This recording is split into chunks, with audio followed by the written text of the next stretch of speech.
secretario y secretaria de Igualdad, porque entendemos que actualmente la mujer està viendo retroceder sus derechos al siglo XIX. Només dir-vos que, com ha dit el meu company i primer secretari, la nostra intenció des de la Joventut Socialista de Terrassa és continuar amb la campanya que vam llançar fa pocs mesos de campanya d'afiliació.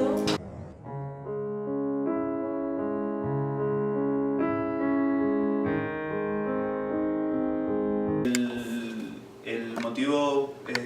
la anterior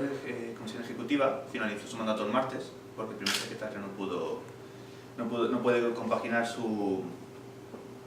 por motivos profesionales, no puede compaginar su anterior labor como primer secretario de la agrupación y su labor profesional.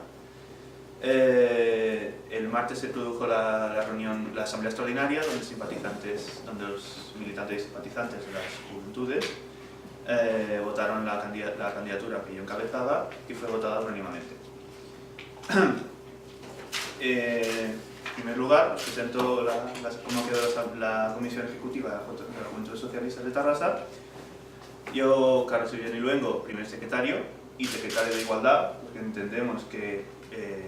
actualmente la mujer está viendo retroceder sus derechos al siglo XIX y como consideración ante la mitad de la población y en contra del neoconservadurismo del PP y de estas reformas, consideramos que debía tener la Secretaría de Igualdad un peso específico dentro de la agrupación y en este caso encabezada por el primer secretario. Una viceprimera secretaría que estaría en manos de Alba Soldevila, una secretaria de Organización y Formación con Alberto García, una secretaria de Comunicación que me acompaña hoy, que es Ana Belén Rodríguez, un secretario de Acción Política y Estudiantil en manos de Eva Guerrero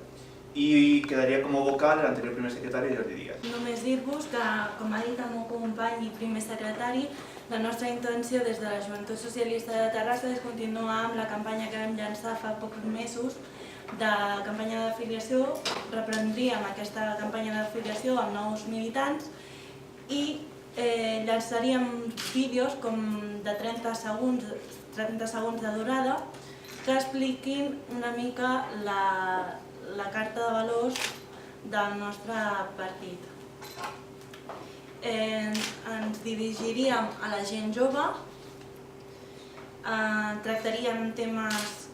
d'ara molt afectables com són l'educació, la sanitat, la igualtat, la reforma laboral i sobretot parlaríem de les europees, un tema principal.